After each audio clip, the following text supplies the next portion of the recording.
Bismillahirrahmanirrahim. Greetings.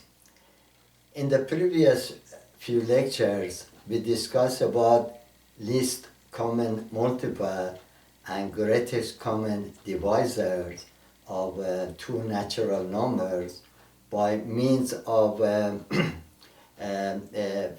prime factorization of them. Now, in this lecture, we are going to seek for another way to get a greatest common divisor of two natural numbers. And then at the end of the lecture, I also would like to say a few words and share with you some advice for the effectiveness of teaching and tutoring mathematics to your youngsters. Okay, then let's get started, shall we? Suppose we have two numbers and they are of different size, different length. One of them, let's say, is longer than the other one. And then we want to divide them into equal maximum segments, in a sense. We have no measuring tape with us. The only thing we have is a saw and a marker. So we would like to see how we can do that. Do you follow me? Well, if it doesn't sound very clear when I demonstrate the idea, you know what I mean. I've made a 3D and 2D models of that to go over them. Okay, let me zoom it so that it will be kind of more explicit to see it. May I please?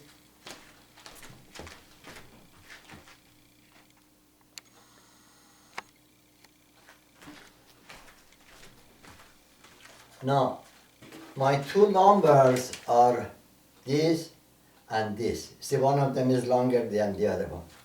So I use the shorter one as a unit of length, meaning that I use this one for the measurement. So I put this one here, I put a mark here, that is one time, then I put it another time, it goes 2 times, and this much left over. Do you follow me? Let me do it, may I? Well, this one I have, this originally was this one, is that right? And this one, let me also, I guess I keep that one. No, I put this one and I measure, you see that? I measure it with the marker I have, then I measure it again with the marker I have, and when I put it there, this part will be cut off. This is the remainder. So this goes into that twice, and this is the remainder that I cut it off. Then I bring the remainder and put it next to the shorter log, and I do exactly the same thing again. So let's do it together. Huh? I covered it so that we go together. You see that? I cut the longer one, I put it here, and I do exactly the same thing here. This is done, finished. We are with that one finished. Now, I go this one and use this one as a unit of length, meaning that I use this one to make measurement. So when I use that one, he goes into that one time. You see that? I put different colors so that you can see that. He goes to that one time, and this much is left over, which is the remainder.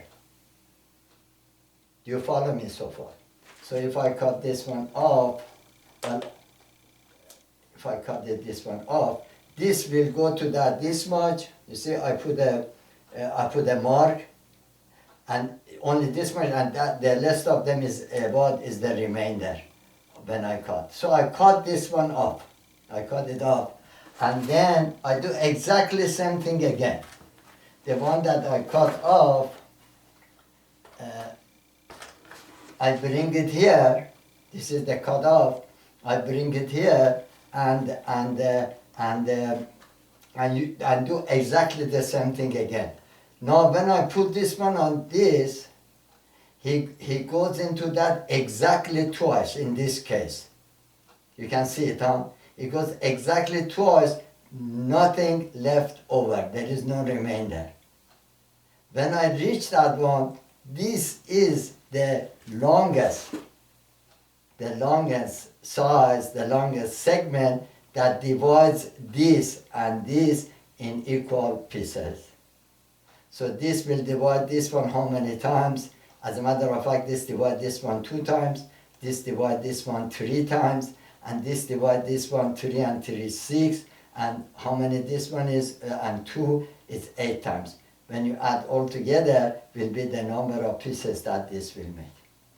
You follow me? So this is why I made it by cardboard as a 3D demonstration. If I'm in live class, I will be using a saw and let's say 1x4, which is easy to cut. It takes only 5-10 seconds. And that demonstration, I go through the very same demonstration for the concept.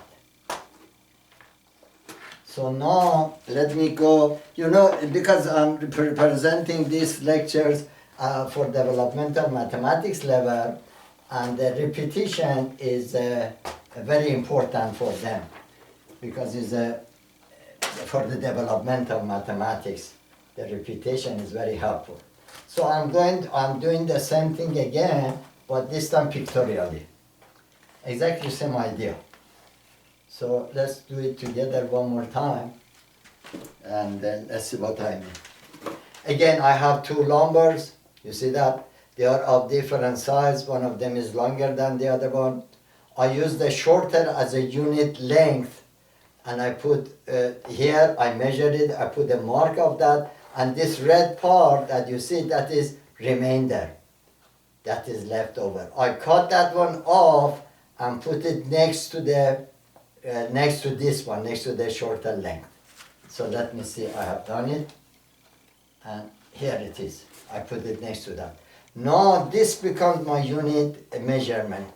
I use this one to make measurement.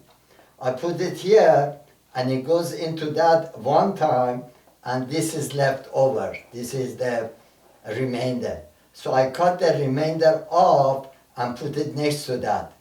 And I repeat exactly the same thing again, as I have done it. Look at that. I put it next to that, and then I repeat that one again. This goes into that twice, plus this left over. He doesn't go completely 3 times. He goes twice, so I put 1 time here, I put a mark here, then I put it here, I put a mark here, and this is left. I cut that one off and put next to that. And look what happened. In this case, of course, I go only 4 or 5 times, but sometimes you go much longer, and sometimes you go only 2-3 times, 2 times maybe. Now this one, when I cut that one off, this goes into that completely twice. Nothing left over. Do you see that? So I have reached the level that if I use this one, this will divide this one in equal size, equal length, divide this one in equal length, will divide this one in equal length, and divides all of this in equal length, and the length that is dividing, as a matter of fact, is going to be the largest one. We can have a smaller, half of it, for example, will do the same, but we are looking for the largest segment that will divide both of these same number. You follow me? So now I have another one that, again, repetition help, because my lecture is at the developmental mathematics level. So let me also share with you another one, which is similar, but I have some numbers now in there. So again, my two logs, or my two, let's say 1x4 number. One of them is 24. Now I'm giving a measure for them. One of them is 24 yards, or or I don't know, meter is will be too long, 24 inch maybe you can see, or 24 feet. And the other one is 14. So I put the 14 as a unit of measurement. He goes to in one time, you see that? And how many left over? 6 and 4, 10 left over. You see that?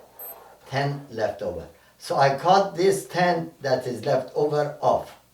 This much of it I cut off. And I bring it and put it next to the smaller section. So this is the 10. This is the one that I cut off. This much I cut off. So I put it next to that and again repeat the same thing. Now the 10 goes to 14 one time, and what is left over is 4 inch if we are using H, let's say feet. 4 feet is left over, which is the remainder. So I cut that 4 feet off and put it next to this one, which is 10 feet long. And when I do that, this goes to this 1, 2, you see that? 1, 4, 1, 4. Then what is left? The other one is 2. 2 feet is left. So this goes into that 1, 4, another 4, which is 8, 2 left over. So I cut the 2 off and bring it next to the 4.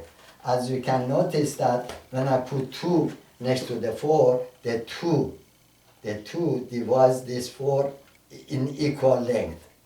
You see that? Seeing is believing. And then divides all of them of equal.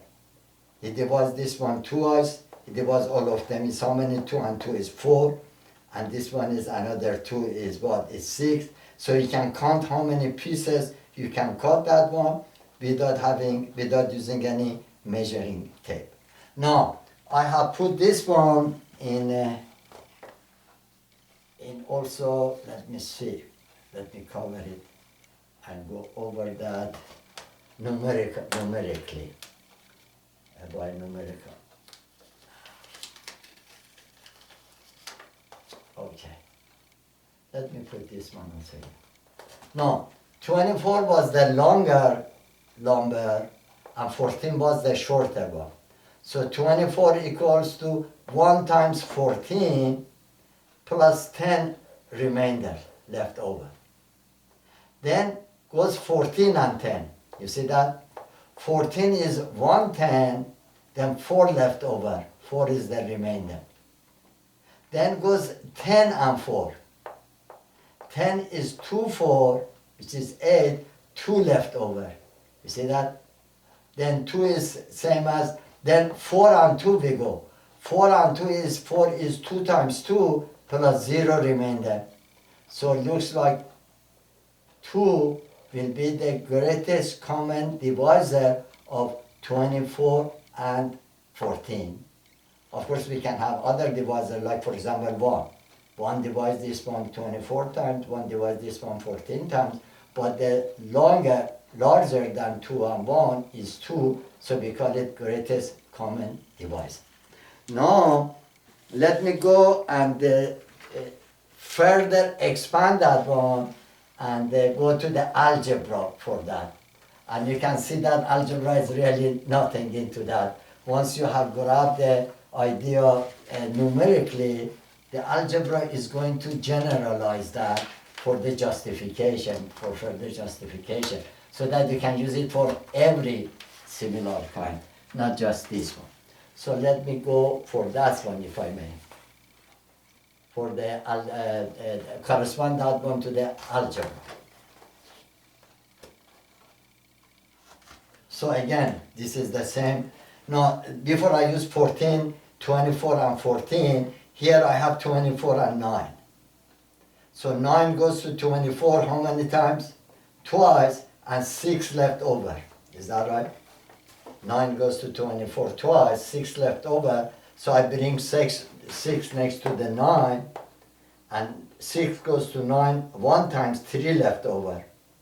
Do you follow me? So then I put 3 next to that. 3 goes to 6 equal times, which is twice. So 3 goes to 6 twice, 3 goes to 9 3 times, 3 goes to 24 how many times? 8 times. You see that? Now let's use this one and see what will be the numerical, and then we go to algebra, correspond that one to the corresponding algebra of that. Okay, now let's see what I can get here. Now, notice here that 24 equals to what? Is 24 and 9. They are the original. These are the original. This is longer than this number. 24 is 2 times 9 plus 6 is the remainder, R. Alright? Then 9 and 6. 9 is 1, 6. 3 is the remainder. Then we go to 6 and 3. 6 is 3 times 2 plus what? Remainder of 0. When the remainder becomes 0, this one will be the greatest common divisor of 24 and 9. So I named them. I said, let's this to be A, this to be B, and this to be first remainder, this to be second remainder. You see that? So this is first remainder, this is what? This is the second remainder.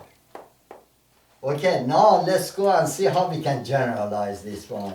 So it's very, very, very, if you are, you know a little bit about algebra, you see that there's nothing in that algebra. What does algebra do is generalizes the idea to the, what is it, the numerical idea it generalizes. So let's see what will be the algebra part of that. The algebra will be the same thing again. 24 is 9 times 2 plus 6. Now look what I said. I call this one A and this one B. Is that right? So A equals to B times cube 1. Then my first part multiplied by B. I want to distinguish them other multiples. Plus the remainder. The remainder, the first remainder when I cut it off is R1. You follow me? Now then I went and put 9 was equal to 6 times 1 plus 3 as the remainder. You see that? So I am doing exactly the same thing. B, this is B, equals to R1, which is 3. Is that right? R1 times what? Is equal to R1, which is 3 times 2. Is that right? Plus what? Plus 0. Because 3 times 2 is 6. Is that right? 3 times 2 is. So the remainder R2, they will be equal to R1 equals R2 times Q plus 0. So when you reach that 0, you see that? Then this will be your what? Your greatest common divisor. So I went through that algebraically. You see, A equals B times cube 1 plus remainder 1, R1. Then B, then that is exactly the same. Then 9 and 6 comes, is B and R1 comes. Then what comes after that? After 9 and 6 comes 3 and 6. And 3 and 6, they go evenly, so you are left with what? With 0. So whenever you reach 0, this, the one before that, will be the greatest common divisor. Okay then, let me now zoom this one up and say a few words that I said in the beginning of the lecture.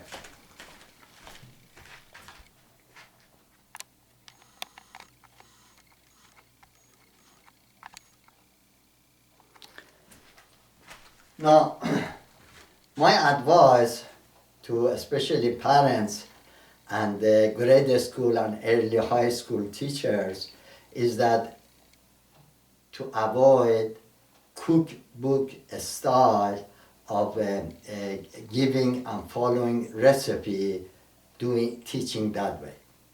Because the grade school and early high school students, their mind, like their body, is growing. Exactly the same things, same proportion in a sense. And it is very, very important at that time to build them correctly. So one of the cause of difficulty that the students have with mathematics later on and causes anxiety so-called is improper wrong way of teaching, wrong way of tutoring. You follow me? So mathematics demands justification and reasoning.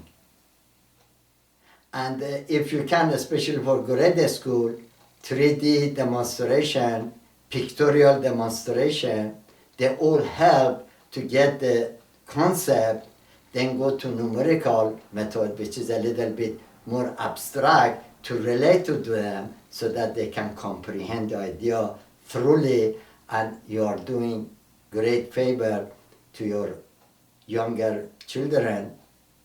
And also if if they are in high school also, for the building up their future. And mathematics is the mother of all other sciences.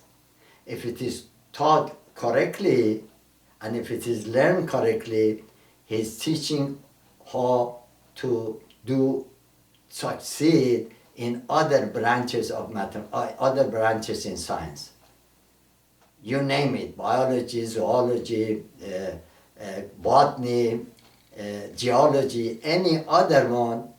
The mathematics teach us, and it shows them how to reason and justify, which is the foundation for research.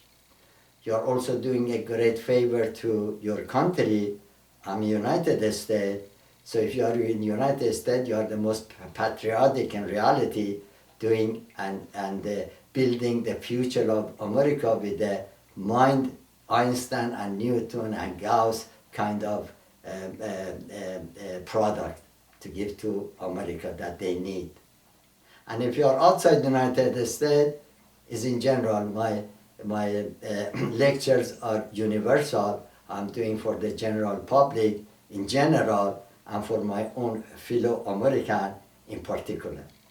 So I hope, and you notice every single of my lectures or my videos, I do justify. I don't give a recipe. And this is my philosophy of teaching, and I hope that you can follow it, and I hope that it is effective for you. And I would like now at this, by the way, for the next lecture, I'm going to go through the same, but deductively prove it. That is in fact the case. And I will present it that developmental mathematics, if they are not yet exposed to algebra, they may have a little difficulty to comprehend, but if they have already been exposed to some algebra, the proof of that will also very comprehensible, even for developmental mathematics student. I hope that will be the case.